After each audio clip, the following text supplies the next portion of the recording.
Hi, I'm Larry Day in Toronto, talking with Mel Brooks about a new picture, Life Stinks. I'm Larry Day in Toronto, talking about Mel Brooks about a new picture, Life Stinks. I believe I'm Larry Day. No. I believe I am Larry Day. I'm from the movie show. The name is Larry Day. I'm tall, I'm handsome. Well, what did you think of Life Stinks last night? Oh, Larry. If every screening went like that, I wouldn't even bother talking to you. I'd be so rich. I mean, I could talk to you from my yacht, transatlantic phones and stuff. No, it was great. It was great. The kids were great. Even the exhibitors, whom I hate, even the exhibitors who are actually were wonderful. They laughed. You know how exhibitors laugh? People who own movie theaters. You know how they laugh? Here's how they laugh. They look at a comedy and they do this.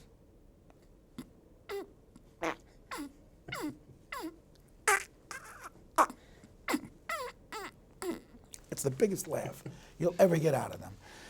They're worried about the BO. I don't mean about the guy sitting next to them. They're worried about the change, Canadian dollars coming across the till. The BO, the box office. Yes. Well, this one looks pretty promising. This has more heart in it, I think, than your other comedies. It's a more touching story. You promised us bad taste last night, but I don't think it's in bad taste. Well, some is in bad taste. I mean, I always like something a little vulgar in my films. I'm proud of that. But there's more heart, isn't there? Yeah, there's a kind of a salute to Frank Capra. There's a Capra-esque quality about. I loved Capra. I love everything he did. From Lost Horizon to all the really Capra pictures, the James Stewart pictures. It's a Wonderful Life, and Mr. Smith Goes to Washington, and all that kind. Actually, he did Mr. Deeds. Meet John Doe was the one with Gary Cooper that made your tear from beginning to end.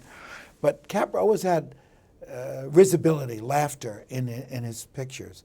So I just took a brushstroke of the Capra school, which is the warmth, the humanity that he did so well. He was a great filmmaker. We're seeing a lot of pictures these days that question this so-called yuppie dream that money and success and winning are everything. You question that in Life Stinks as well, and I think you come up with a pretty warm-hearted message in the end. You're right, Larry. We seriously question what the writers. Actually, Ron Clark, who's a Canadian, and Rudy DeLuca, I told you, who's an Italian from the Bronx.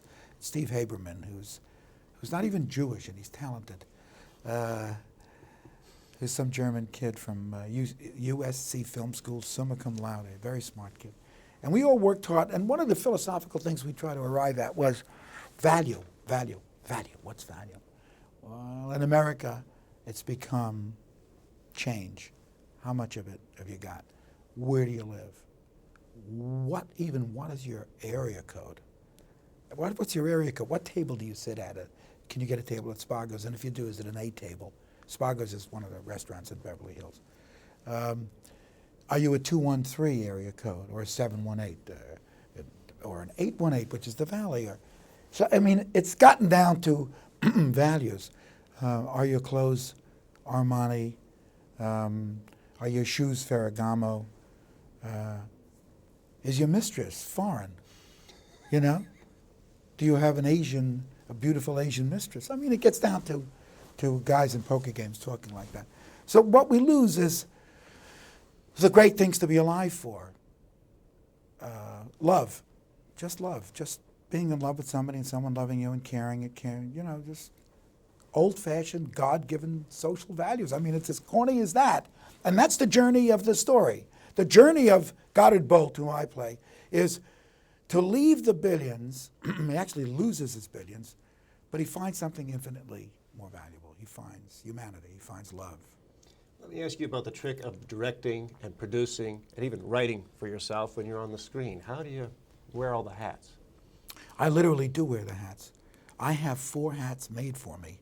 One says director, one says producer, one says star, one says writer. And I keep putting them on and to remind me. And I have a little mirror that's, I'm the writer now. I talk as the writer. But sometimes when you're the writer and the director and the star, for instance, I'm also the producer.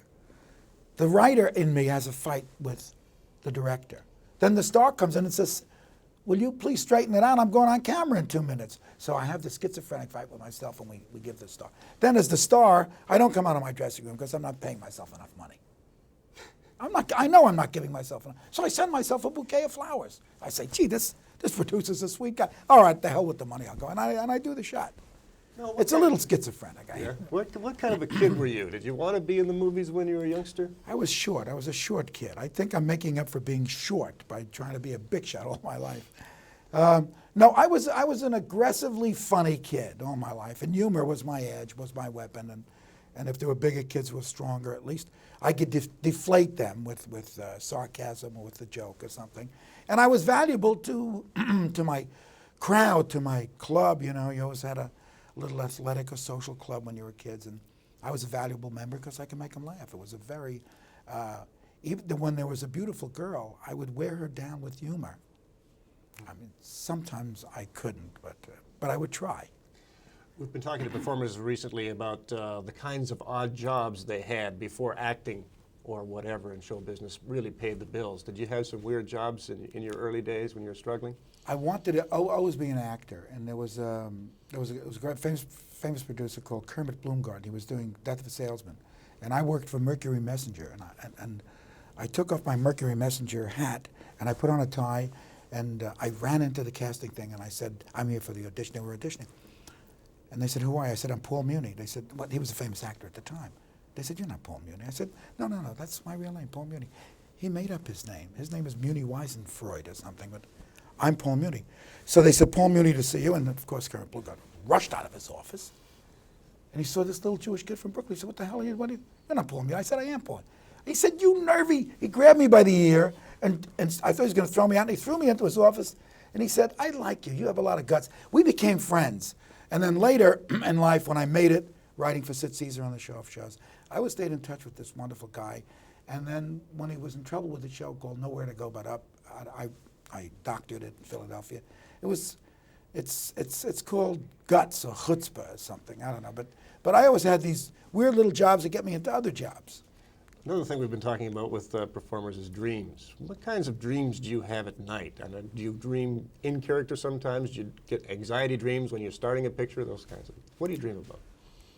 I have this foolish dream that my wife says, "Yes, Mel, yes. Yes, do it, Mel. It's okay, Mel. You can do it." It's a dream of mine, because in real life, I can't get the right time out of my wife.